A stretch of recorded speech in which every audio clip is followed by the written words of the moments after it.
اے ایک for apple, apple یعنی سیب۔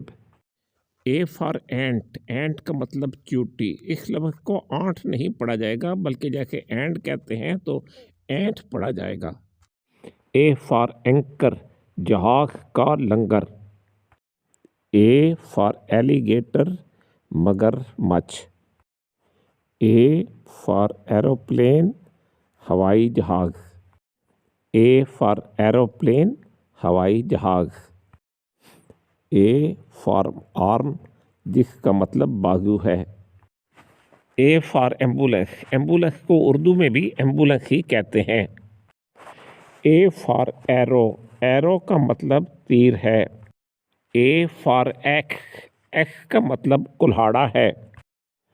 اے فار ایلمنٹس، ایلمنٹس کو اردو میں بادام کہتے ہیں۔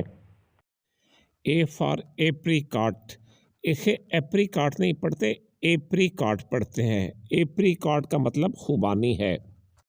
اے فار ایووکاڈو، اسے اردو میں بھی ایووکاڈو ہی کہتے ہیں۔ اے فار ایسٹروناٹ، ایسٹروناٹ کو اردو میں خلان ورد کہتے ہیں۔ الارم کلاک، اس کا مطلب الارم والی گھڑی ہے لیکن عام طور پر اسے اردو میں بھی الارم کلاک ہی کہتے ہیں۔ A for air conditioner, air conditioner کو اردو میں بھی ایئر کنڈیشنر ہی کہتے ہیں۔ اے فار اینکل، اینکل اردو میں ٹخنے کو کہتے ہیں۔ اے فار ابڈومن، ابڈومن پیٹ کو کہتے ہیں۔ اے فار اینٹیلوپ، اینٹیلوپ ہرن نہیں ہوتا لیکن ہرن کی قسم کا ہی ایک جانور ہوتا ہے۔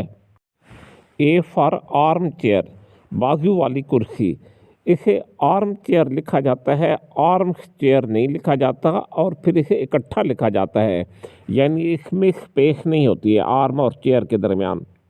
اے for aunt, A for aunty, یہ دونوں الفاظ اردو میں خالہ، پھوپھی یا چچی کے لیے استعمال کیے جاتے ہیں۔